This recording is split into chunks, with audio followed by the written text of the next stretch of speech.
Hi everyone, start करते हैं फिर एफकेर जीके का previous year question paper series को, जिसमें से ये जो है चौथा सीरीज होने वाले हैं।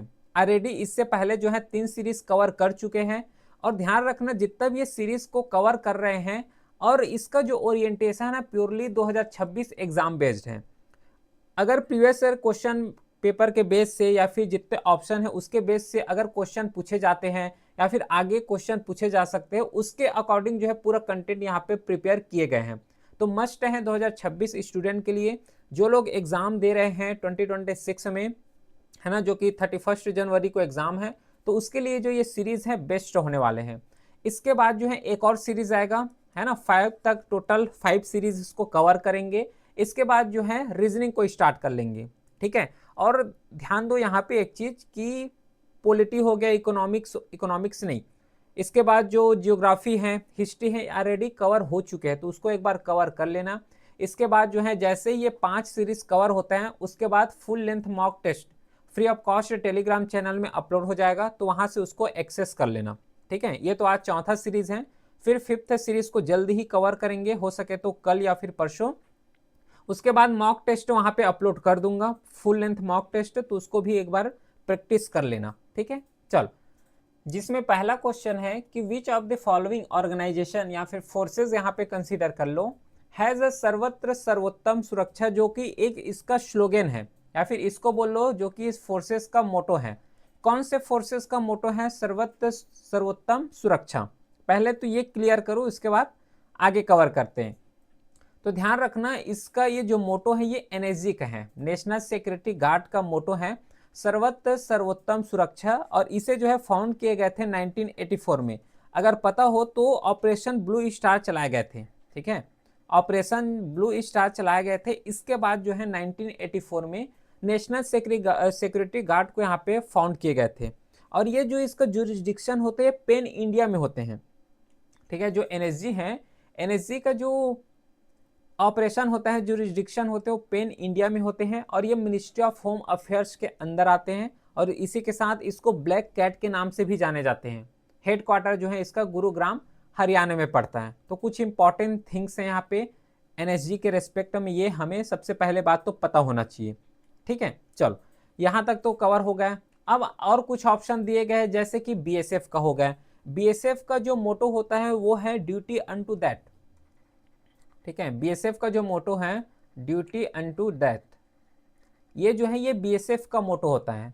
सेम जो नेशनल सिक्योरिटी गार्ड का कवर कर चुके हैं, सेम जो है एयरफोर्स का, एयरफोर्स का क्या होता है, touch the sky with glory.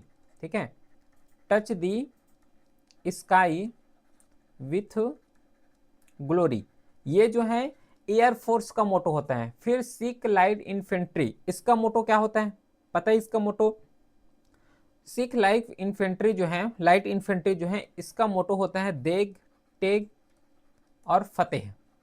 ये जो है इसका मोटो है। तो इंपॉर्टेंट फोर्सेस हैं इसका। तो एक्चुअली इसका पूरा हिस्ट्री पता होना चाहिए, क्योंकि डिफेंस फोर्सेस का एग्जाम प्रिपेयर कर रहे हो, तो ये जितना भी फोर्सेस हैं उसके बारे में हमें पता होना चाहिए। जैसे कि देखो, इंडियन आर्मी है, जिसे 1 अप्रैल 1895 को फाउंड किए गए थे, स्टैब्लिश किए गए थे। इसका मोटो है सर्विस बिफोर, है ना, सर्विस बिफोर सेल्फ। ठीक है, या फिर duty unto that. Headquarter new Delhi में है। चीफ जो आर्मी स्टाफ होते हैं इसका चीफ होते हैं, और करंट रैंक यहाँ पे जनरल है। प्रेसिडेंट जो है इसको सुप्रीम करते हैं, है ना, सुप्रीम कमांडर होता है। तीनों फोर्सेस का, इंडियन आर्मी, नेवी और एयरफोर्स, तीनों फोर्सेस का जो कमांडर होते हैं, जिसे कमांड किए जाते हैं या फिर उसका सुप्रीम कमांडर होता है, वो प्रेसिडेंट को ही बोले जाते हैं। प्रेसिडेंट जो उसका पूरा सुप्रीम कमांडर होते हैं। तो इस चीज को ध्यान में रखोगे। ये जो इंडियन आर्मी है, ठीक है, इंडियन आर्मी या फिर बीएसएफ का तो अलग होता है। चलो ठीक है, यहाँ पे कोई दिक्कत नहीं है। अगला देखो, next question, where is the southern command of Indian army is headquarter at. अब यहाँ पे क्या पूछे हैं कि जो इंडियन आर्मी है इसका हेड क्वार्टर पूछे हैं, और इस इंडियन आर्मी में जो सदर्न कमांड है इसका हेड क्वार्टर पूछे हैं, क्योंकि इंडियन आर्मी पूरा एरिया में कवर है, इंडिया, होल इंडिया में उसका जुरिस्डिक्शन होता है। तो उसी के रेस्पेक्ट में क्वेश्चन पूछे हैं। कौन सा ऑप्शन इसमें करेक्ट होगा? सदर्न कमांड है, तो यहां से थोड़ा सा ओवरव्यू ले सकते हो, है ना। ओवरव्यू कैसे ले सकते हो, देखो यहाँ पे ये इंडिया है, है ना, ये इंडिया हो गया। इंडिया का ये सदर्न कमांड का बात कर रहे हैं, तो सदर्न कमांड में कहाँ पे हो सकता है, अपने लेवल में अगर थिंक करोगे तो यहाँ पे चेन्नई है, पुणे है, बेंगलुरु है, कोची है, तो इसका जो करेक्ट आंसर होगा वो 2 हो जाएगा, है ना, क्योंकि सदर्न कमांड जो इंडियन आर्मी है इसका हेडक्वार्टर पड़ता है कहाँ पे, पुणे में पड़ते हैं। याद रहेगा ये सब चीज। चलो उसके बाद और कुछ ऑप्शन दिए गए हैं, जैसे कि चेन्नई हो गया। चेन्नई किसका सदर्न कमांड, मतलब किसका कमांड है, ये होगा सदर्न नवल कमांड, ठीक है। सदर्न कमांड मतलब ये जो इंडियन नेवी है, इंडियन नेवी का जो सदर्न कमांड है उसका हेडक्वार्टर कहाँ पड़ता है, चेन्नई में पड़ता है, ठीक है। फिर ये जो बेंगलुरु है ये एयरफोर्स का एक ट्रेनिंग सेंटर बोल सकते हो, ट्रेनिंग सेंटर का हेडक्वार्टर है बेंगलुरु, एयरफोर्स का, इंडियन एयरफोर्स का ये ट्रेनिंग हेडक्वार्टर है, ट्रेनिंग हेडक्वार्टर है ये। फिर नेक्स्ट है कोची, कोची जो कि ये भी सदर्न कमांड ही है, इंडियन नेवी का सदर्न कमांड है ये भी इसका आंसर ये होगा। तो क्वेश्चन में बोले गए हैं कि southern command of Indian army कौन सा है, वो तो पुणे है, लेकिन याद रखना चेन्नई जो है ये इंडियन नेवी का सदर्न कमांड है, और उसी के साथ कोची भी जो है सदर्न कमांड है, याद रहेगा ये चीज। चलो इंडियन आर्मी का और कुछ यहाँ पे कमांड है, जैसे कि नदन कमांड, इसका हेडक्वार्टर उधमपुर में है। वेस्टर्न कमांड, इसका हेडक्वार्टर जो है चांदी मंदिर हरियाणा में है। ईस्टर्न कमांड का हेडक्वार्टर कोलकाता वेस्ट बंगाल में है। सदर्न कमांड का पुणे महाराष्ट्र में है। सेंट्रल कमांड का हेडक्वार्टर लखनऊ में है। और साउथ वेस्ट कमांड का जो हेडक्वार्टर है ये जयपुर में है। और ट्रेनिंग कमांड, इंडियन आर्मी का जो ट्रेनिंग कमांड है ये शिमला हिमाचल प्रदेश में है। तो इसको याद रखोगे और याद रहेगा। उसके साथ जो है इंडियन नेवी का जो कमांड है नवल कमांड, तो वेस्टर्न नवल कमांड मुंबई में है। ईस्टर्न नवल कमांड जो है विशाखापट्टनम में है। और सदर्न नवल कमांड जो कि कोची में है, केरला, कोची केरला में, ठीक है। चलो इसी तरीके से एयरफोर्स का भी यहाँ पे नवल कमांड दिए गए हैं। एयरफोर्स का मतलब एयर कमांड होगा। Third question, which one among the following is the equivalent rank of wing commander of the Indian air force in Indian army. Simple सा क्वेश्चन पूछे गए यहाँ पे कि जो इंडियन एयर फोर्सेस हैं उसमें विंग कमांडर होंगे, और यही विंग कमांडर जो है इंडियन आर्मी में कौन सा रैंक के इक्विवेलेंट होंगे। तो ये तीनों फोर्सेस का जो है मिलिट्री का, आर्मी का और एयरफोर्स का, तीनों रैंक सबसे पहले बात तो पता होना चाहिए। तो इंडियन आर्म फोर्सेस में अगर रैंक का कंपैरिजन किए जाए, ऑफिसर रैंक का जो है यहाँ पे कंपैरिजन कर रहे हैं। देखो ऑफिसर रैंक में सबसे पहले जाए जाते हैं या फिर जब पोस्टिंग होता है तो इंडियन आर्मी में एज अ लेफ्टिनेंट के तौर पे यहाँ पे पोस्टिंग किए जाते हैं, ठीक है। और यही जो लेफ्टिनेंट है आर्मी में, और ये जब नेवी में आएगा तो ये सब लेफ्टिनेंट के फॉर्म में आएंगे, मतलब जो सबसे जूनियर लेवल का जो ऑफिसर्स यहाँ पे पोस्टिंग किए जाते हैं वो इंडियन नेवी में सब लेफ्टिनेंट के तौर पे किए जाते हैं। और सेम इक्विवेलेंट होता है एयरफोर्स में फ्लाइंग ऑफिसर्स के तौर पे, ठीक है। फिर जैसे ही लेफ्टिनेंट बन गए, लेफ्टिनेंट के बाद 2 साल में कैप्टन हो जाएगा आर्मी में। नेवी में 2 साल के बाद जो है लेफ्टिनेंट हो जाएगा, क्योंकि नेवी में सब लेफ्टिनेंट के तौर पे एज ऑफिसर यहाँ पे पोस्टिंग होता है। फिर फ्लाइंग ऑफिसर के बाद यहाँ पे फ्लाइट लेफ्टिनेंट आएगा। तो इस तरीके से पूरा इक्विवेलेंट है, इक्विवेलेंट रैंक लिखे हुए हैं। और इसके साथ ही जो है जो रैंक है, जैसे आर्मी का सबसे पहले लेफ्टिनेंट होगा, फिर कैप्टन, फिर मेजर, फिर लेफ्टिनेंट कर्नल हो गया, फिर कर्नल है, फिर ब्रिगेडियर है, फिर मेजर जनरल है, फिर लेफ्टिनेंट जनरल हो गया, फिर जनरल है, फिर फील्ड मार्शल है। तो एक तो सबसे पहले इस तरीके से इसका जो है सीक्वेंस पता होना चाहिए, पहले बात सबका पता होना चाहिए, आर्मी का भी, नेवी का भी और एयरफोर्स का भी, ये पता हो गया। अब जैसे ये पता हो गया तो उसके बाद इसका इक्विवेलेंट रैंक पता होना चाहिए। कैसे, आर्मी में लेफ्टिनेंट है ना, पहला पोस्टिंग लेफ्टिनेंट होता है ऑफिसर्स में। तो आर्मी में लेफ्टिनेंट है तो इसका इक्विवेलेंट नेवी में कौन सा होगा, मतलब इसका इक्विवेलेंट मतलब इसी पोस्ट के बराबर नेवी में कौन सा होंगे, सब लेफ्टिनेंट होंगे। फिर उसी के रेस्पेक्ट में फ्लाइंग ऑफिसर होगा। तो ये जो इक्विवेलेंट रैंक है ये यहाँ पे पूछे गए हैं, और ये सब पता होना चाहिए, ठीक है। एज अ डिफेंस फोर्सेज ये सब हमें पता होना चाहिए। तो देखो यहाँ पे जो है विंग कमांडर हैं, विंग कमांडर एयरफोर्स में है और आर्मी का पूछे हैं। देखो एयरफोर्स में विंग कमांडर कहाँ है, यहाँ पे है। और आर्मी का पूछे गए तो ये लेफ्टिनेंट कर्नल के बराबर होगा, ठीक है। तो लेफ्टिनेंट कर्नल जो 3 ऑप्शन है, सी ऑप्शन इसमें बिल्कुल करेक्ट है। समझ आ गया। अगला देखो, नेक्स्ट क्वेश्चन है सेम यहाँ पे इक्विवेलेंट रैंक के बेस में और क्वेश्चन पूछे गए हैं कि which one among the following is a equivalent rank of lieutenant commander of the Indian navy in the Indian air force. Indian navy में जो है लेफ्टिनेंट कमांडर हैं, तो इसका एयरफोर्स में कौन सा होगा इक्विवेलेंट रैंक, देख लो यहाँ पे क्या बोले हैं, lieutenant commander in navy. Lieutenant commander कहाँ है, यहाँ पे देखो, ये जो है थर्ड रैंक हो गया। लेफ्टिनेंट कमांडर, अब इससे पूछे गए हैं एयरफोर्स, तो एयरफोर्स में स्क्वाड्रन लीडर होता है, squadron leader, B option correct है। ठीक है, नॉर्मली जो है इक्विवेलेंट रैंक के बेस में क्वेश्चन पूछे गए हैं। चलो ये क्वेश्चन देखो, फिफ्थ क्वेश्चन है which celebrity has been officially named as a fit India icon during the inaugural ceremony of the fit India movement in new Delhi. ये जो है सबसे पहली बात तो करंट अफेयर बेस्ड क्वेश्चन है। अब करंट अफेयर बेस्ड क्वेश्चन को यहाँ पे हमें सॉल्व नहीं करना होता है, कई जो जितना भी 3 सीरीज हैं, हर 3 सीरीज में भी बताए हूँ इस चीज़ को कि करंट अफेयर्स ये पूरा आउटडेटेड हो गए, इससे हमें मतलब नहीं है, क्योंकि करंट अफेयर्स अब न्यू को कवर करना है। ठीक है, 2026 के अकॉर्डिंग जो है करंट अफेयर्स को कवर करोगे, लेकिन यहाँ से हमें जस्ट ये पता करना है कि इस टाइप के क्वेश्चन भी पूछे जा सकते हैं।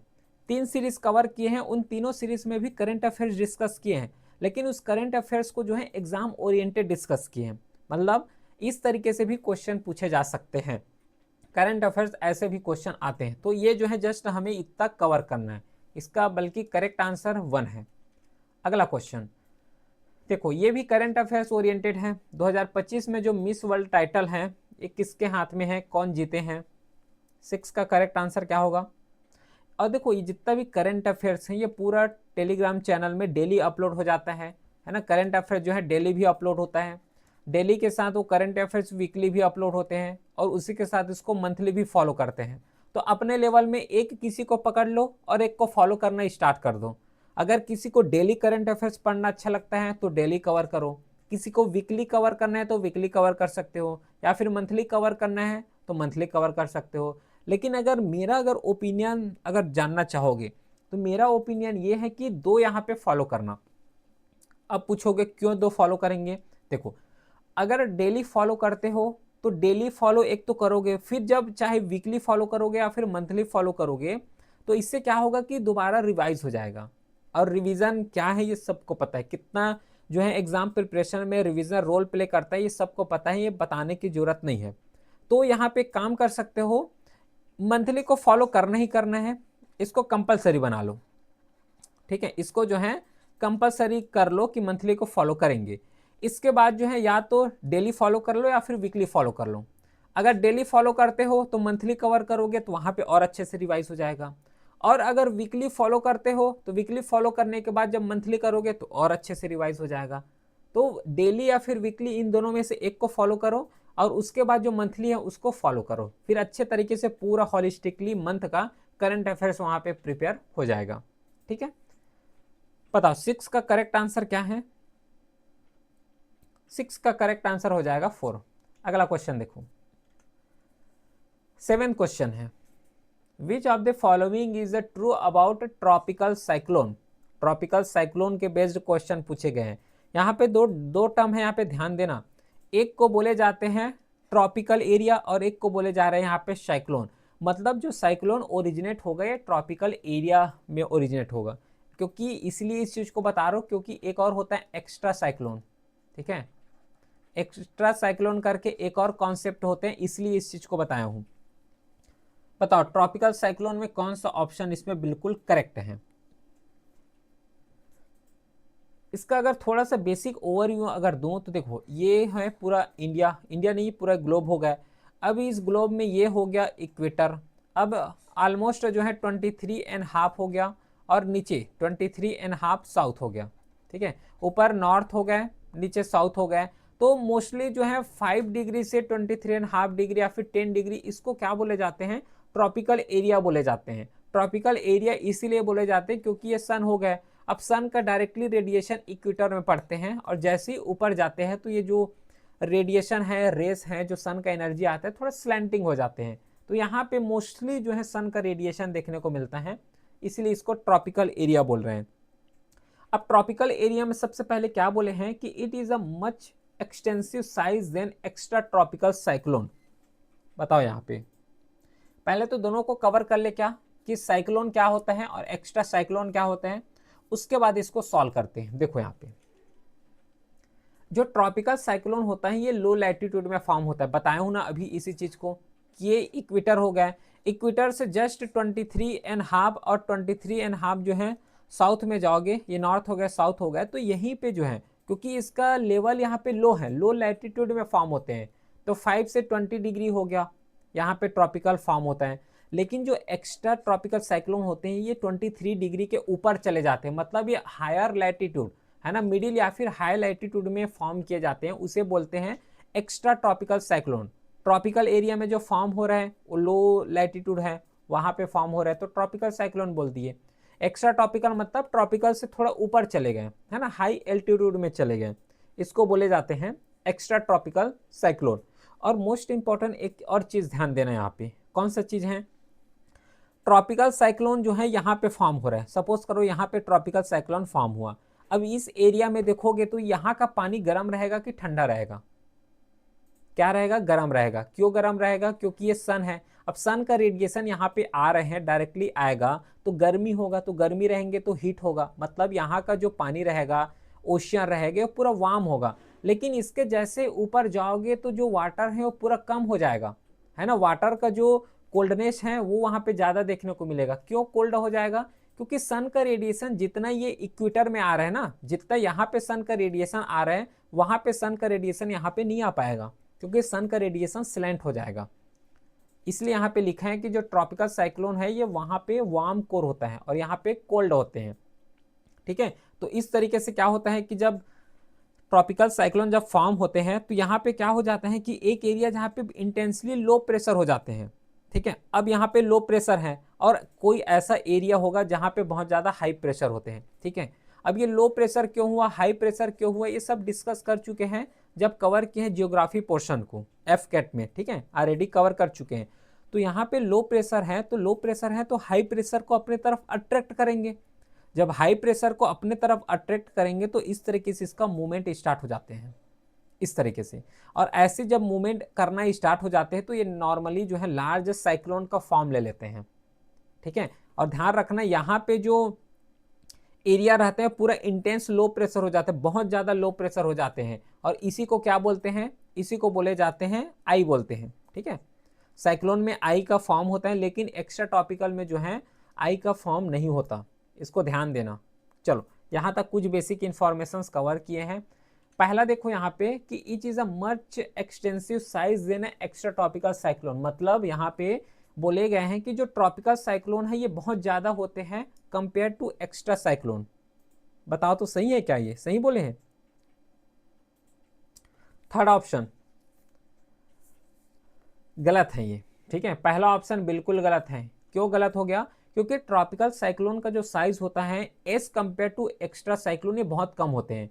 एक्स्ट्रा साइक्लोन का जो साइज होता है बहुत ज़्यादा होते हैं, ठीक है। बहुत ज़्यादा क्यों होते हैं, क्योंकि यहाँ पे अगर देखोगे तो ओशियन को उतना ज़्यादा फ्लक्चुएशन देखने को नहीं मिलता जितना ट्रॉपिकल एरिया में देखने को मिलता है, क्योंकि ट्रॉपिकल एरिया क्या है, वहाँ पे इवोपरेशन होगा, है ना, रेनफॉल बहुत ज़्यादा होंगे, तो इस तरीके से बहुत ज़्यादा फ्लक्चुएशन होते हैं, ठीक है। और अगर पता हो तो जब साइक्लोन फॉर्म होता है उसके लिए लार्ज अमाउंट में जगह चाहिए ओशियन को, ओशियन तो है लेकिन लार्ज अमाउंट में जगह चाहिए, जगह के साथ यहाँ पे वार्म टेम्परेचर होना चाहिए, लो प्रेशर होना चाहिए, सनलाइट होना चाहिए, ठीक है। तो ये कुछ यहाँ पे कंडीशन होते हैं, ऐसा नहीं कि कहीं पे भी साइक्लोन फॉर्म हो जाए, नहीं होता।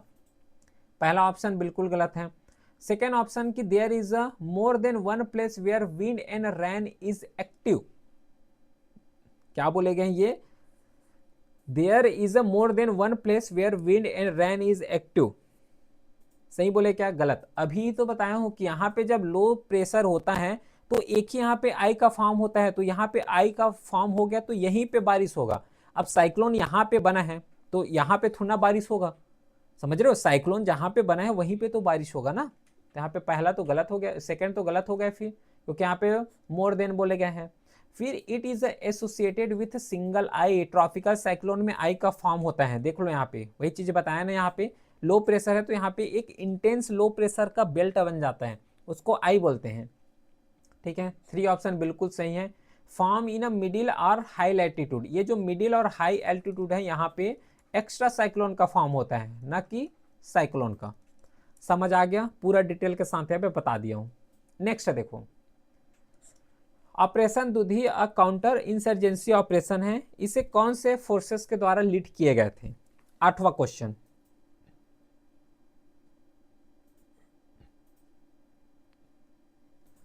इसे लीड किए गए थे असम राइफल के द्वारा। ठीक है, ऑपरेशन दुधी है, इसे जो है असम राइफल के द्वारा लीड किए गए थे। लेकिन और कुछ इंपॉर्टेंट ऑपरेशन है, ये सब ऑपरेशन हमें पता होना चाहिए, जैसे कि ऑपरेशन विजय हो गया, जिसे 1999 में जो है इसे कंडक्ट किए गए थे। किसके द्वारा? आर्मी के, इंडियन एयरफोर्स, नेवी, तीनों कमान के द्वारा इसे जो है कंडक्ट किए गए थे। फिर ऑपरेशन सफेद सागर हो गए, ऑपरेशन तलवार है, ऑपरेशन मेघदूत है, फिर ऑपरेशन पराक्रम है, ऑपरेशन ब्लू स्टार है। जब ऑपरेशन ब्लू स्टार कंडक्ट किए गए थे 1984 में, इसी के बाद जो है एनएसजी का फॉर्म किए गए थे, पता है ना, अभी डिस्कस किए हैं। फिर ऑपरेशन रक्षक हो गए, है ना, ऑपरेशन कैक्टस हो गया। तो इंपॉर्टेंट यहाँ पे ऑपरेशंस हैं, ये सब ऑपरेशन जो है पता होना चाहिए अपने लेवल में, क्योंकि इस तरीके से क्वेश्चन पूछे जाते हैं। और जितना डिस्कस कर रहे हैं सब पीवाईक्यू ही क्वेश्चन है, तो समझ लो कि कैसे क्वेश्चन यहाँ से पूछे जा रहे हैं। ठीक है, 9th question, cyclone are called by different name country. यहाँ पे एक्चुअली क्या है कि जैसे कि यहाँ पे साइक्लोन है, अभी डिस्कस की। अब साइक्लोन जो नाम है, इसे इंडिया में क्या बोलते हो? साइक्लोन बोलते हो। लेकिन यही साइक्लोन को जब डिफरेंट कंट्री में जाते हैं तो उस डिफरेंट कंट्री में इसे डिफरेंट डिफरेंट नाम से जाने जाते हैं। क्लियर है? तो यहाँ पे ऑप्शन दिए गए हैं। यूएसए में, मैक्सिको में इसे हरिकेन बोलते हैं, चाइना में इसे टाइफून बोलते हैं, ऑस्ट्रेलिया में इसे विरपुल बोलते हैं, इंडिया में साइक्लोन बोलते हैं। और इसमें यह बताना है कि कौन सा ऑप्शन मैच नहीं कर पा रहे हैं। ठीक है, कौन सा ऑप्शन जो है इसमें मैच नहीं कर पा रहे हैं, ये बताना है। चलो बताओ इसमें कौन सा ऑप्शन सही है, कौन सा ऑप्शन यहाँ पे गलत है।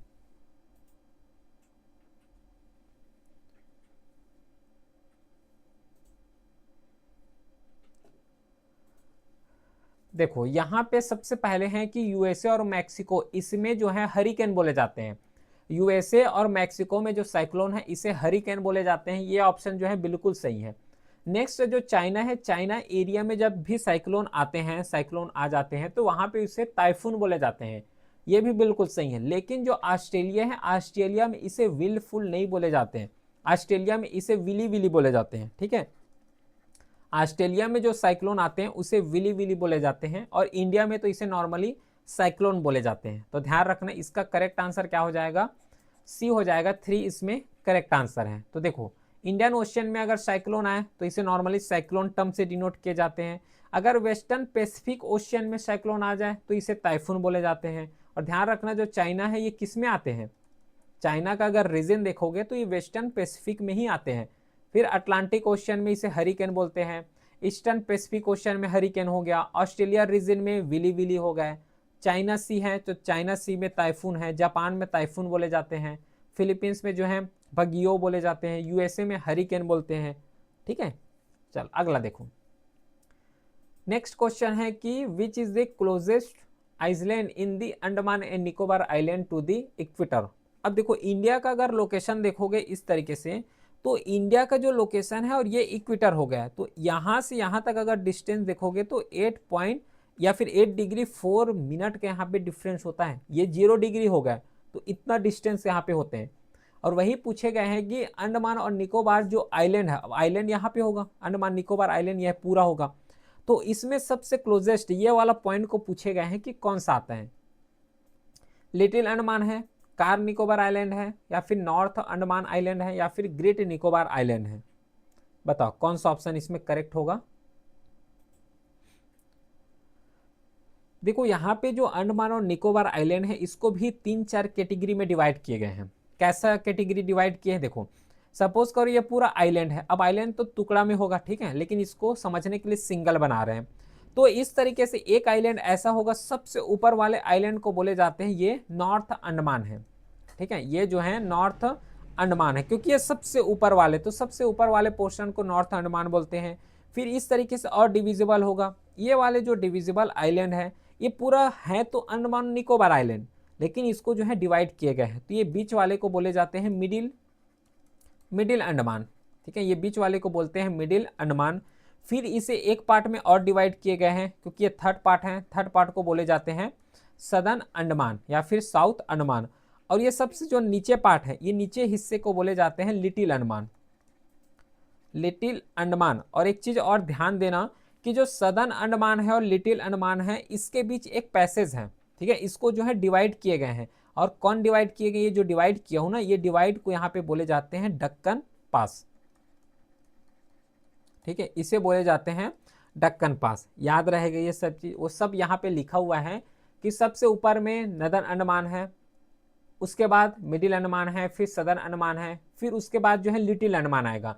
तो जो सदर्न अंडमान और लिटिल अंडमान है उसको डक्कन पैसेज से क्या किए गए हैं, डिफरेंट किए गए हैं, अलग किए गए हैं। अब जैसे लिटिल अंडमान खत्म हुआ उसके बाद निकोबार आएगा, तो निकोबार और लिटिल अंडमान को 10 डिग्री चैनल से सेपरेट किए हैं। फिर लास्ट पॉइंट आएगा इंदिरा पॉइंट। जैसे क्वेश्चन में बोले जाते हैं ना कि इंडिया का जो सदर्न मोस्ट पॉइंट कौन सा है, तो इंदिरा पॉइंट होता है। ठीक है, सेम कॉन्सेप्ट में लक्षद्वीप के बेस में है। लक्षद्वीप और मिनी कॉय के बीच जो चैनल बनता है वो 9 डिग्री चैनल है। मिनी कॉय और मालदीव के बीच जो चैनल बनता है वो 8 डिग्री चैनल है। तो सब कुछ इंपॉर्टेंट पॉइंट है, ये सब याद रहना चाहिए, पता होना चाहिए। तो इसका करेक्ट आंसर हो जाएगा ग्रेट निकोबार। ठीक है, ये निकोबार है तो निकोबार ही सबसे नीचे में है ना, खुद देख लो यहाँ पे निकोबार जो है ये सबसे नीचे में है, और यहाँ पे इक्वेटर है तो इक्वेटर में सबसे पहले कौन आएगा, निकोबार ही आएगा। तो ग्रेट निकोबार करेक्ट आंसर है। चलो 11th क्वेश्चन देखो, which of the following organisation was founded by Vinayak Damodar Savarkar in 1908। History अगर कवर किए होंगे या फिर जीके सीरीज जो है 2 या 3 में भी इस टाइप के क्वेश्चन पूछे गए थे, और वहां पे भी बताया था कि जब 18 और 19 सेंचुरी आए तो इस समय क्या है कि इंडिया का रिनेसेंस पीरियड स्टार्ट हो गए थे। मतलब सोसाइटी में अंधविश्वास बहुत फैल रहे थे, सुपरस्टिशन बहुत ज़्यादा था, है ना, सोसाइटल इविल बहुत ज़्यादा भर भर के हो गए थे। तो इसी को रिफॉर्म करने के लिए, सोसाइटी को प्योर करने के लिए, अंधविश्वास जो बढ़ रहा है उसको कम करने के लिए डिफरेंट यहाँ पे रिफॉर्मर आए, है ना, जैसे कि राजा राम मोहन राय आ गए, विनायक दामोदर सावरकर आए। इस तरीके से क्या है डिफरेंट यहाँ पे रिफॉर्मर आए, ज्योतिबा बाई फुले आए। तो इन्होंने अपना एक फाउंडेशन इस्टेब्लिश की, अपना एक सोसाइटी बनाया। क्योंकि देखो यहाँ पे कोई भी सुपरस्टिशन है, अंधविश्वास है, तो इसको कम करना है तो ऐसा तो नहीं सिंगल पर्सन है, सिंगल पर्सन जाके बोले तो उसका बात तो कोई सुनेगा नहीं। तो इसके रेस्पेक्ट में क्या है एक ऑर्गेनाइजेशन फ्रेम किए। अब जितना भी यहाँ पे रिफॉर्मर आए, अब सब रिफॉर्मर जो हैं अपने लेवल में डिफरेंट ऑर्गेनाइजेशंस फाउंड किए, और उसी में जो है एक पर्सनालिटी के बारे में पूछे गए हैं, विनायक दामोदर सावरकर 1904 में कौन सा ऑर्गेनाइजेशन फ्रेम किए। चलो क्वेश्चन समझ आ गया, अब बताओ इसका करेक्ट आंसर क्या है।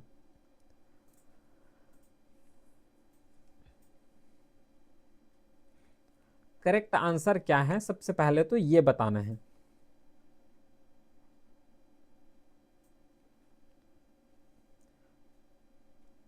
विनायक दामोदर सावरकर, इसके द्वारा कौन सा सोसाइटी फाउंड किए गए थे।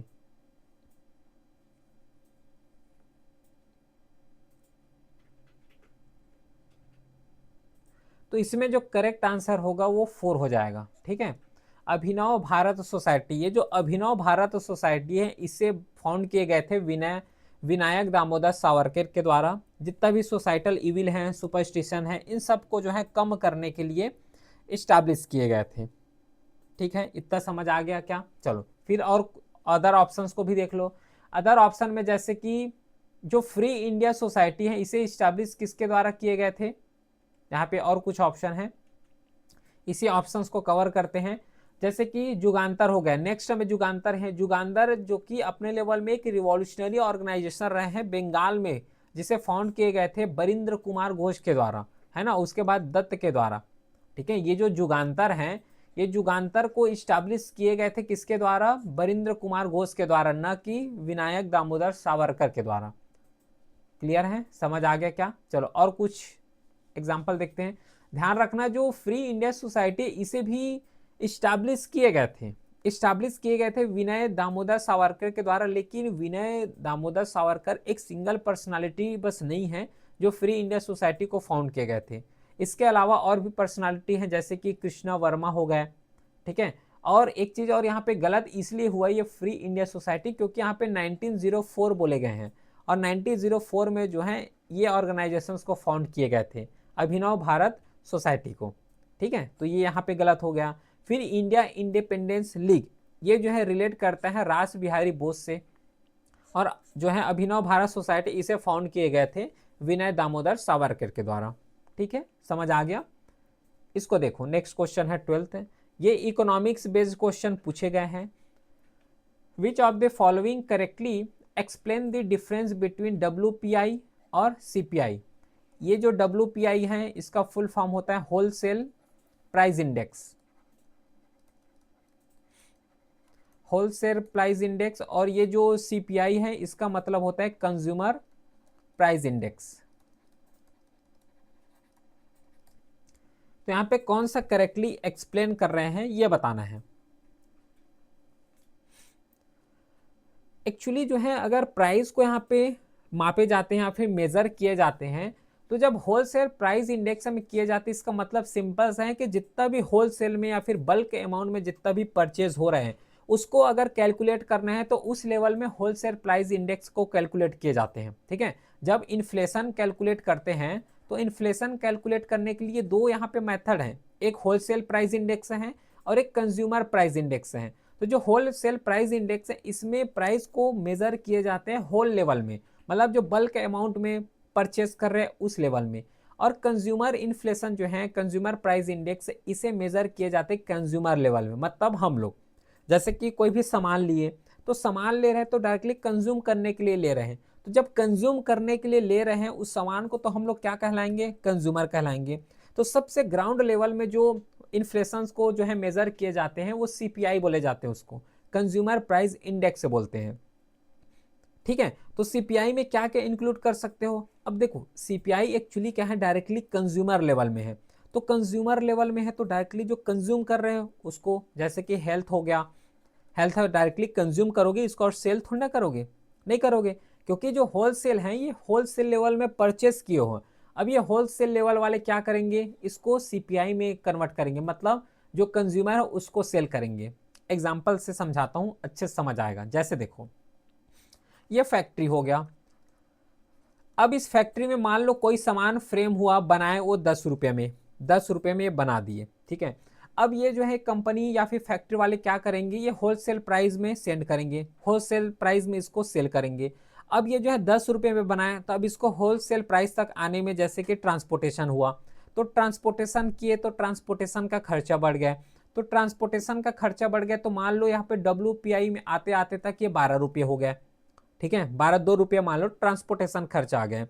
अब ये WPI क्या करेंगे, अपने तो कंज्यूम नहीं करेंगे, है ना, क्योंकि ये तो बल्क के अमाउंट में यहाँ पे लाए हैं। तो अब ये लोग क्या करेंगे कि ये CPI में सेंड करेंगे, मतलब कंज्यूमर लेवल में, जैसे कि मार्केट हो गया, दुकान हो गए, शॉप्स हो गए। अब WPI से CPI में आएगा तो ऐसा तो नहीं डायरेक्टली विदाउट ट्रांसपोर्टेशन ऐसे हवा में उड़ के आ जाए, ऐसा तो नहीं आएगा। तो मान लो यहाँ पे भी 2 रुपये आ गए तो ये कितना हो गया, 14 रुपये। मतलब यहाँ पे जो CPI आई ये 14 रुपये में आ गए। फैक्ट्री में बना था कितना, 10 रुपये में, लेकिन CPI में आते आते तक ये 14 रुपये हो गए। मतलब इन्फ्लेशन कितना हो गया, यहाँ पे 4% हो गए। WPI में इन्फ्लेशन कितना होगा, 2% होगा, क्योंकि 2% का ग्रोथ हो गया। CPI में कितना हो गया, 4% का हो गया। तो इसको बोले जाते हैं इन्फ्लेशन, ऐसा मेजर किए जाते हैं, ठीक है। पहला देखो, CPI account for this service to unlike WPI। क्या बोले हैं कि जो CPI है, कंज्यूमर प्राइस इंडेक्स है, ये सर्विस को ऐड किए जाते हैं, सर्विस को भी मेजर किए जाते हैं, जबकि WPI में मेजर नहीं किए जाते। सही है क्या, बिल्कुल सही है, ठीक है, बिल्कुल सही है ये ऑप्शन। क्योंकि जो CPI है, कंज्यूमर प्राइस इंडेक्स है, ये सर्विस तो दे रहे हो। एग्जाम्पल क्या दिया हूँ, हेल्थ का दिया हूँ। हेल्थ कोई दे रहे हो, हॉस्पिटल जा रहे हो, डॉक्टर यहाँ पे क्या कर रहे हैं, अपना सर्विस ही तो दे रहे हैं, है ना, सर्विस दे रहे हो। जैसे कि और कुछ एग्जाम्पल में एजुकेशन हो गया, एजुकेशन भी क्या कर रहे हो, सर्विस ही तो देंगे। कोई टीचर यहाँ पे टीच कर रहे हैं, मतलब सर्विस पहुंचा रहे हैं। पहला ऑप्शन तो बिल्कुल सही है। सेकेंड ऑप्शन है कि CPI major inflation down to retail consumer level unlike WPI, बिल्कुल सही है, क्योंकि जो कंज्यूमर प्राइस इंडेक्स है पूरा सबसे नीचे लेवल में, रिटेल लेवल में यहाँ पे मेजर किए जाते हैं इन्फ्लेशन को। लेकिन जो WPI है ना, ये WPI जो होलसेल प्राइस इंडेक्स हैं, ये रिटेल लेवल में करेंगे क्या, मेजर कर पाएंगे? नहीं कर पाएंगे, क्योंकि ये तो बल्क अमाउंट में लाया है ना। लेकिन सिंगल अमाउंट में अगर इसको कवर करना है तो उस केस में CPI चाहिए। बिल्कुल सही है सेकेंड ऑप्शन। थर्ड ऑप्शन है कि both indicator can be use for measurement of inflation. बिल्कुल सही है। जो WPI है ये होलसेल लेवल में इन्फ्लेशन मेजर करते हैं, और जो CPI है ये कंज्यूमर लेवल में इन्फ्लेशन को मेजर करते हैं। थर्ड ऑप्शन भी बिल्कुल सही है। 1 2 3 4 ऑप्शन करेक्ट है। समझ आ गया पूरा डिटेल के साथ। अगला क्वेश्चन, नेक्स्ट क्वेश्चन है, the advance light helicopter design and develop by hello के द्वारा इसे डेवलप किए गए थे, क्या नाम है इसका? तेजस, ध्रुव, चेतक, रुद्र। क्या नाम है इसका? करेक्ट आंसर क्या होगा? 2 हो जाएगा। सेकेंड ऑप्शन बिल्कुल करेक्ट है, क्योंकि जो ध्रुव है ये लाइट एडवांस लाइट हेलीकॉप्टर है और इसे हेल के द्वारा डेवलप किए गए थे। और बाकी अदर ऑप्शन देखो, जैसे अगर तेजस के बारे में देखोगे तो तेजस जो है ये इंडिजिनियसली ये भी एक लाइट कॉम्बैट एयरक्राफ्ट है। ध्यान देना, ये हेलीकॉप्टर नहीं है। जो तेजस हैं ये लाइट कॉम्बैट एयरक्राफ्ट है, हेलीकॉप्टर नहीं है, और इसे हेल के द्वारा ही डेवलप किए गए हैं। ठीक है। नेक्स्ट है ध्रुव। ध्रुव जो कि एक एडवांस लाइट हेलीकॉप्टर है, जो क्वेश्चन में बोले गए हैं। इसे हिंदुस्तान एरोनॉटिक्स लिमिटेड, जो हेल बोल रहे हैं अभी तक, इसका फुल फॉर्म है हिंदुस्तान जो है एरोनॉटिक्स लिमिटेड, इसके द्वारा फ्रेम किए गए थे। फिर चेतक। चेतक जो है अपने आप में ओल्डर लाइट यूटिलिटी हेलीकॉप्टर है। ठीक है, ये यूटिलिटी हेलीकॉप्टर है, तो चेतक भी गलत हो गया। रुद्र जो है ये विपनाइज वर्जन ऑफ जो ध्रुव है उसका हेलीकॉप्टर है। ठीक है, रुद्र यहाँ पे, विपनाइज यहाँ पे वर्जन ऑफ ध्रुव है, तो चौथा भी यहाँ पे गलत हो गया। ठीक है, तो इसका करेक्ट आंसर होगा वो ध्रुव हो जाएगा। नेक्स्ट क्वेश्चन यहाँ पे फिर से करंट अफेयर्स ओरिएंटेड क्वेश्चन पूछे गए हैं 13 में, कि the Olympic museum was open at which of the following places. कहाँ पे ओपन किए गए हैं? तो इसका करेक्ट आंसर हो जाएगा 3, थर्ड ऑप्शन। बस यहाँ से इतना ही कवर करना कि इस टाइप के भी क्वेश्चन आते हैं करंट अफेयर्स में, जो डाइवर्सिटी होते हैं, तो एक डाइवर्सिटी ये भी है। इस क्वेश्चन को देखो, यहाँ पे पॉलिटी से क्वेश्चन है। ठीक है, ये पॉलिटी बेस्ड क्वेश्चन है, और पॉलिटी बेस्ड क्वेश्चन में कैग से क्वेश्चन पूछे गए हैं कि जो ऑडिटर जनरल ऑफ इंडिया है ना, controller and auditor general of India, इसके अकॉर्डिंग जो है कौन सा ऑप्शन बिल्कुल करेक्ट है। 4 ऑप्शन दिए गए हैं यहाँ पे, 4 ऑप्शन में कौन सा बिल्कुल करेक्ट है ये बताना है। पहला ऑप्शन ये बोले गए हैं कि जो senior most officer in the finance ministry is appointed as a controller and auditor general of India. सही है क्या? बिल्कुल गलत है। क्यों गलत है? क्योंकि जब कैग का अगर थोड़ा क्वालिफिकेशन भी देखोगे तो सबसे पहले बात जो कॉन्स्टिट्यूशन है, कॉन्स्टिट्यूशन में कैग से रिलेटेड कोई क्वालिफिकेशन यहाँ पे डिफाइन नहीं किए गए हैं।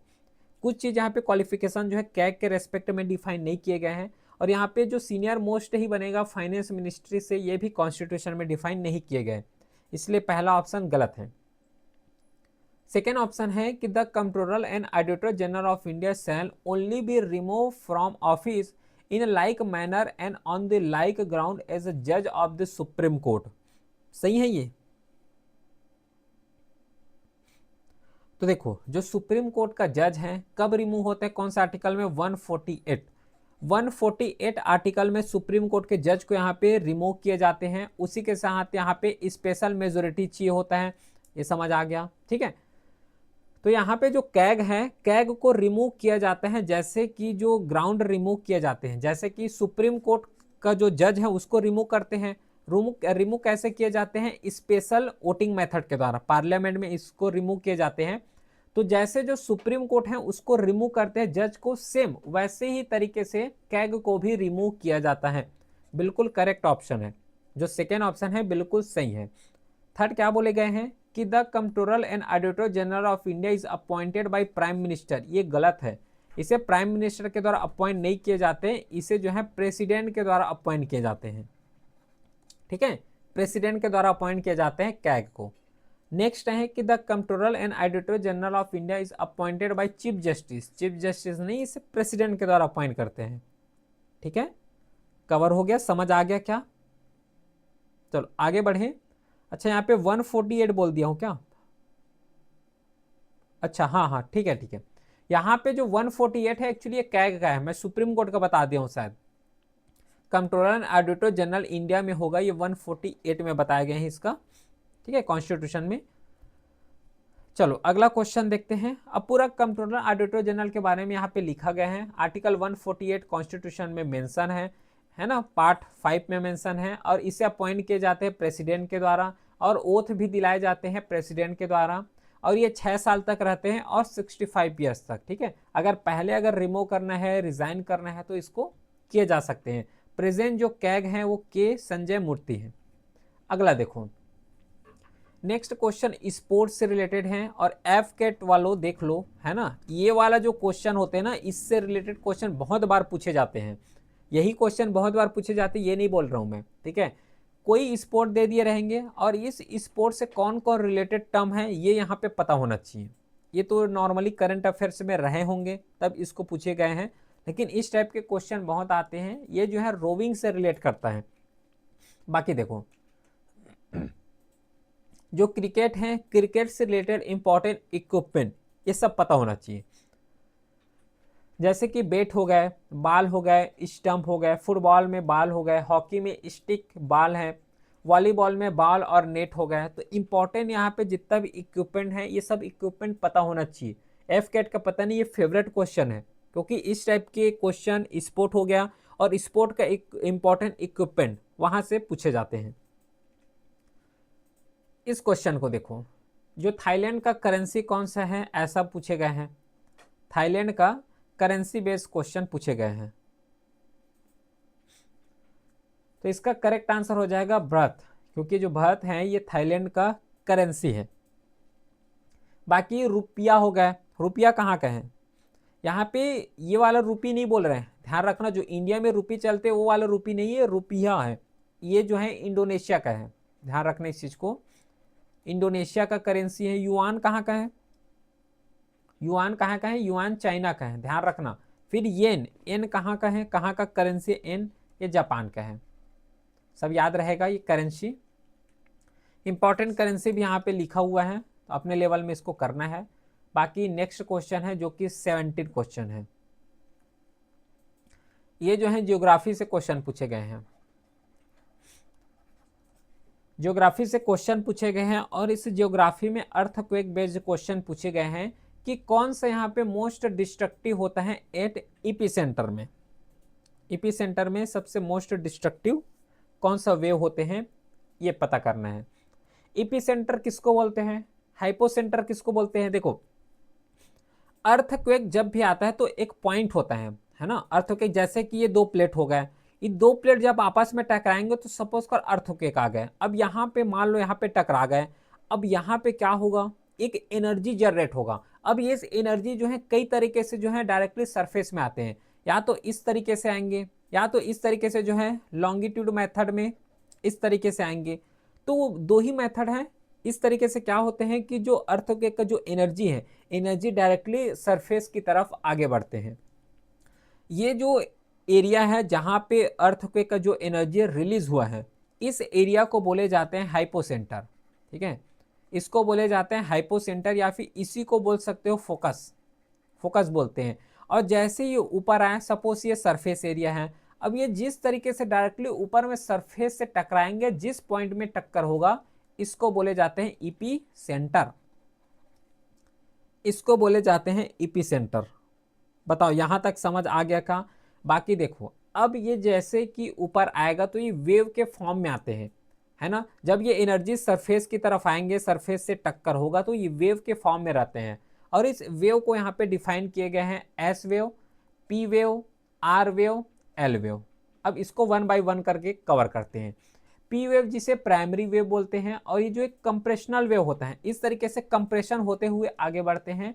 और ध्यान रखना, जो पी वेव है ये सॉलिड, लिक्विड, गैस तीनों मीडियम में ट्रेवल कर सकते हैं, ठीक है। लेकिन ये डिस्ट्रक्टिव होते हैं, लेकिन उतना ज़्यादा ये डिस्ट्रक्टिव नहीं होते। प्राइमरी वेव है, डिस्ट्रक्टिव होते हैं, लेकिन उतना ज़्यादा डिस्ट्रक्टिव नहीं होते। नेक्स्ट है एस वेव। एस वेव जो कि सेकेंडरी वेव है। सेकेंडरी वेव क्या होता है कि थोड़ा स्लोअर होगा, पी वेव जितना स्पीड है उससे थोड़ा सा यहाँ पे कम होगा, क्योंकि सेकेंडरी वेव है। पहले पी वेव आएगा, फिर एस वेव आएगा, और ये केवल और केवल सॉलिड से ही यहाँ पे जा सकते हैं, ठीक है। और ये परपेंडिकुलर होता है, इसका डायरेक्शन जो है परपेंडिकुलर होता है, और मोर डैमेजिंग देन पी वेव। क्यों ऐसा बोले गए हैं, ध्यान देना।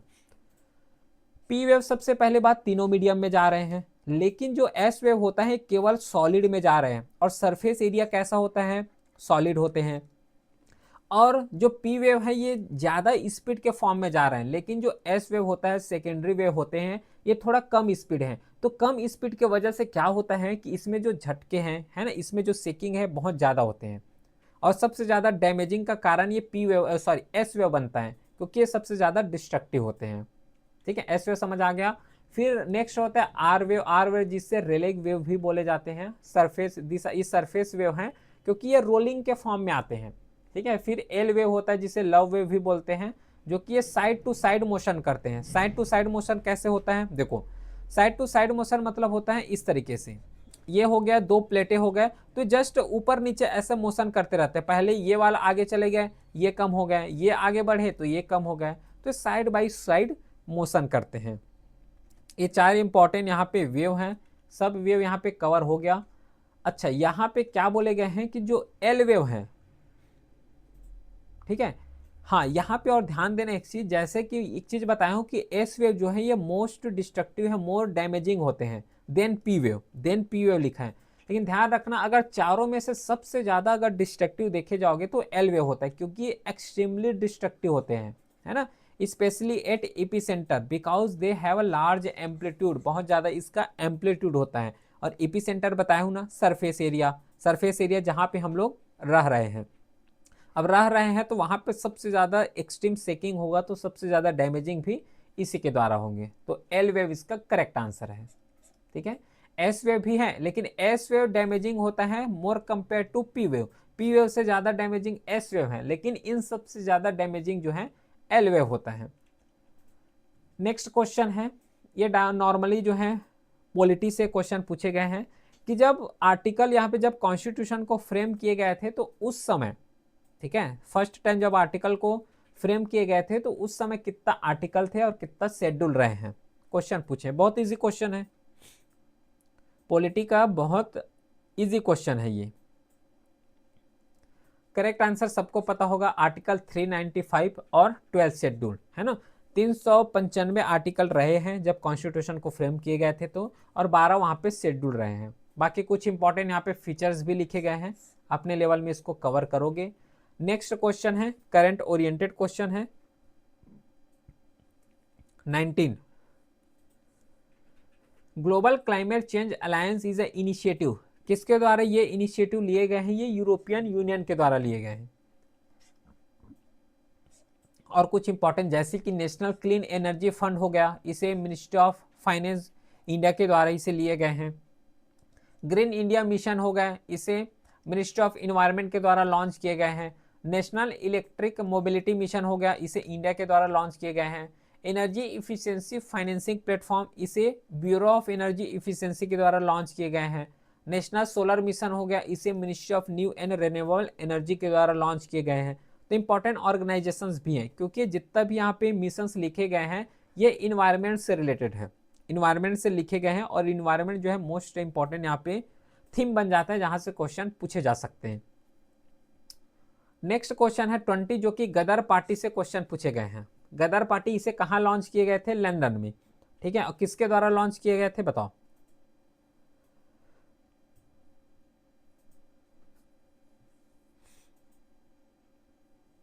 एक्चुअली क्या हो रहा था कि इंडिया में, जो इंडिया है, अब इस इंडिया में क्या हो रहा था कि उस समय ब्रिटिश के द्वारा रूल कर रहे थे। अब रूल जो है बहुत ज्यादा कर रहे थे, है ना, रूल जो यहाँ पे बहुत ज्यादा कर रहे थे, उसके अकॉर्डिंग यहाँ पे ऐसा रूल ला रहे थे जो कि डायरेक्टली इंडियन के अगेंस्ट में है। अब ये जो है इंडियन के अगेंस्ट में है, तो यहाँ पे अपोजिशन तो हो रहे हैं। अब इसको अपोज करने के लिए ब्रिटिश में, ये ब्रिटिश टेरिटरी हो गया जो एट प्रेजेंट इंग्लैंड है, तो वहां पे एक पार्टी फॉर्म किए गए थे, गदर पार्टी। अब गदर पार्टी जो कि एक रिवॉल्यूशनरी पार्टी थे, इसका मेन एम था कि जितना भी ब्रिटिशर्स जो इंडिया में रूल बना रहे हैं, इंडिया के अगेंस्ट में रूल बना रहे हैं, उन सबको कम करना है, उसको रोक सके, इस तरीके से इसको जो है फॉर्म किए गए थे गदर पार्टी। किसके द्वारा फॉर्म किए गए थे बताओ अब, इसे फॉर्म किए गए थे लाला हरदयाल के द्वारा। ठीक है, इसे जो फॉर्म किए गए थे लाला हरदयाल के द्वारा फॉर्म किए गए थे, ये सब यहाँ पे पता होना चाहिए। कुछ और ऑप्शन है जैसे कि अरबिंदो घोष हैं, अरबिंदो घोष जो कि ये बंगाल से बिलोंग करते हैं। ठीक है, अब ये बंगाल से बिलोंग करते हैं मतलब इंडिया से बिलोंग कर रहे हैं। अब ये इंडिया में है तो उसका डायरेक्टली कनेक्शन जो है गदर पार्टी से नहीं रहा है। ठीक है, फिर बिपिन चंद्र पाल हो गए। बिपिन चंद्र पाल जो कि एक लीडर रहे हैं, इंपॉर्टेंट लीडर रहे हैं। कौन सा लीडर रहे हैं? एक्सट्रीमिज्म। ठीक है, एक्सट्रीमिस्ट लीडर रहे हैं इंडिया का, तो ये इंडिया से रिलेटेड है, गदर पार्टी से रिलेटेड नहीं है।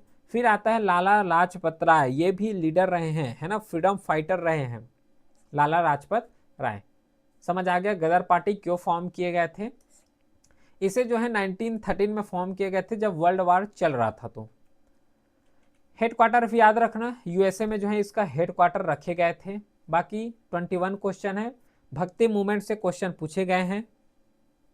तो भक्ति मूवमेंट है ये सबसे पहले कहाँ पे ओरिजिनेट हुए थे? सबसे पहले ये बताओ कि इसका टाइम पीरियड क्या रहा है।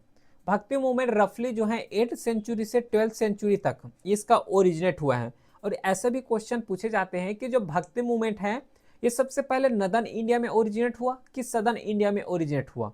तो इसको भी याद रखोगे, जो भक्ति मूवमेंट है सबसे पहले जो है ये सदर्न इंडिया में ओरिजिनेट हुआ है, इसको याद रखोगे, सदर्न इंडिया में ओरिजिनेट हुआ है। और सदर्न इंडिया से स्प्रेड होते होते हुए ये जो है नॉर्दर्न इंडिया की तरफ आए। अब भक्ति मूवमेंट का क्या इसका मेन एम था? तो भक्ति मूवमेंट का सीधा सा मेन एम था कि जितना भी कास्ट है, कास्ट बेस्ड जो डिस्टिंक्शन हो रहे हैं तो उसको रिजेक्ट करना, सबको इक्वलिटी देना, है ना, गॉड से यहाँ पे क्या करना, भक्ति में फोकस करना। ये कुछ भक्ति मूवमेंट के यहाँ पे मेन एम रहे हैं। और भक्ति मूवमेंट से रिलेटेड यहाँ पे 4 यहाँ पे गुरु दिए गए हैं। ठीक है, तो इन सब चीज के यहाँ पे हमें कवर करना है। सबसे पहले जैसे कि रामानुजाचार्य हो गए हैं, एक संत रहे हैं रामानुजाचार्य जो कि सदर्न इंडिया से ही बिलोंग करते हैं। ये फिलोसॉफर रहे हैं, याद रखना है सब चीज को, फिलोसॉफर रहे हैं। फिलोसॉफर के साथ ये रिफॉर्मर भी रहे हैं। और मेन इंपॉर्टेंट पॉइंट, ये वैष्णवाइज संत से बिलोंग करते हैं। ठीक है, वैष्णवाइज संत से ये जो है बिलोंग करते हैं रामानुजाचार्य। तो इसको याद रखोगे। और ये इसका टाइम पीरियड रफली अगर देखोगे तो 1017 से 1133 सी तक है, मोस्टली इसका टाइम पीरियड रहे हैं। तो पहला समझ आ गया। नेक्स्ट आएगा वो है नानक। नानक के बारे में अगर डिस्कस करें, जो कि सिखिज्म का ये जो है फाउंडर रहे हैं, ध्यान देना। और ये जो है मेन जो है नॉर्दर्न इंडिया में इसका स्प्रेड रहा है नानक का। नेक्स्ट आता है मीराबाई। मीराबाई के बारे में सबको पता होगा, जो कि कृष्ण भगवान के डिवोटी रहे हैं। और ये जो है नॉर्दर्न इंडिया से बिलोंग करते हैं। फिर आता है नेक्स्ट रामदास। रामदास जो कि फेमस संत रहे हैं महाराष्ट्र का। ठीक है, महाराष्ट्र से बिलोंग करते हैं और महाराष्ट्र को जो है मेन संत रहे हैं रामदास। तो इसमें पूछे गए हैं कि फर्स्ट भक्ति मूवमेंट ऑर्गेनाइज किए गए थे किसके द्वारा? तो फर्स्ट भक्ति मूवमेंट जो है ऑर्गेनाइज किए गए थे रामानुजाचार्य के द्वारा। फोर्थ जो है करेक्ट ऑप्शन है। बाकी सब लिखा हुआ है, जो बताया हूं वही चीज यहाँ पे लिखे गए हैं। देखो ना यहाँ पे, कंसिडर द फर्स्ट ऑर्गेनाइज्ड भक्ति मूवमेंट लीडर, जो कि रामानुजाचार्य ही रहे हैं। अगला क्वेश्चन, ये भी जो है इंपॉर्टेंट है और यहां से क्वेश्चन पूछे जाते हैं कि नोबेल प्राइज जो field of literature English language में अभी प्रेजेंटली दिए गए हैं, तो किसको दिए गए हैं? किसको दिए गए हैं? थर्ड ऑप्शन इसमें बिल्कुल करेक्ट है। लेकिन ये तो करंट अफेयर्स रहा, इससे रिलेटेड कुछ हिस्ट्री यहाँ पे पता होना चाहिए। कौन कौन से हिस्ट्री है कि नोबेल प्राइज जो है इंग्लिश में किसके दिए गए हैं, फर्स्ट रिसिपिएंट कौन है, ये यहाँ पे हो गए। फिर नेक्स्ट नोबेल पीस प्राइज जो फर्स्ट रिसिपिएंट है उसको यहाँ पे कवर करना है ना, फर्स्ट रिसिपिएंट कौन है ये याद होना चाहिए। और कुछ इसका कैटेगरी भी यहाँ पे पता होना चाहिए। जैसे कि नोबेल पीस प्राइज है, फर्स्ट टाइम किसको दिए गए थे, हेनरी डुरैन को दिए गए थे। फिर Nobel prize in physics first time जो है रॉन्गटेन को दिए गए थे। केमिस्ट्री में फर्स्ट टाइम जो है जोकोबस को दिए गए थे। ठीक है, पद्म विभूषण जो इंडिया का जो है हाईएस्ट सिविलियन अवार्ड है, एक्सेप्शनल सर्विस के लिए दिए जाते हैं। हाँ, हाईएस्ट सिविलियन अवार्ड जो है भारत रत्न है, लेकिन जो पद्म विभूषण है ये एक्सेप्शनल सर्विस के लिए दिए जाते हैं, सिविलियन हॉनर है। तो सत्येंद्र नाथ बोस हो गए, इसको दिए गए थे। फिर पद्म भूषण हो गए, नंदलाल बोस हैं। तो ये सब इंपॉर्टेंट पॉइंट है, इसको याद रखना है, पता होना चाहिए। बाकी लास्ट क्वेश्चन है 23, इसमें बोले गए हैं कि which one of the following set of element was primary responsible for the origin of life on earth. देखे होंगे कि जितना भी 8 प्लानेट है उस 8 प्लानेट में एक ऐसा अर्थ प्लानेट है जो कि अर्थ जहाँ पे लाइफ एग्जिस्टेंस है, अदर प्लानेट में जो है लाइफ एग्जिस्टेंस नहीं कर पाते। तो इंडिया में ऐसा, सॉरी इंडिया नहीं, जो अर्थ है, अर्थ में ऐसा क्या है जो कि यहाँ पे लाइफ एग्जिस्ट कर रहा है? 23 का आंसर बताओ। क्यों क्यों कौन कौन सा यहाँ पे जो है मेन एलिमेंट है गैसेस के मामले में वो है? करेक्ट ऑप्शन क्या है इसका? Hydrogen, oxygen, sodium. सोडियम चाहिए क्या? उतना यहाँ पे लाइफ सस्टेन, मतलब यहाँ पे क्या बोले देखो, प्राइमरी रिस्पॉन्सिबल, तो सोडियम प्राइमरी रिस्पॉन्सिबल नहीं आता। नेक्स्ट यहाँ पे पोटेशियम है, तो पोटेशियम प्राइमरी ये भी नहीं आता। फॉस्फोरस प्राइमरी ये भी नहीं आता। करेक्ट ऑप्शन बी है कार्बन, हाइड्रोजन, नाइट्रोजन, ये जो है प्राइमरी रिस्पॉन्सिबल गैसेस हैं, एलिमेंट हैं, जो कि अर्थ में लाइफ एग्जिस्टेंस का रिस्पॉन्सिबल है। ठीक, कवर हो गया। तो ये तो रहा पूरा इंपॉर्टेंट एफकेट जीके प्रीवियस ईयर जितना भी पूछे गए थे उसको यहाँ पे कवर किए हैं। बाकी कोई भी डाउट हो तो व्हाट्सअप नंबर भी है, इसमें मैसेज कर सकते हो। क्लास का जो पूरा स्लाइड है पीडीएफ है टेलीग्राम चैनल में अपलोड हो जाएगा, जो कि लिंक डिस्क्रिप्शन में दिया हुआ है। अब स्टार्ट करेंगे नेक्स्ट क्लास में जीके सीरीज 5 को। ये तो हो गया पूरा फोर्थ, स्टार्ट होगा अब जीके सीरीज 5 को। फिर मिलते हैं हम नेक्स्ट क्लास में जीके सीरीज 5 के साथ। तब तक के लिए thank you, have a great day.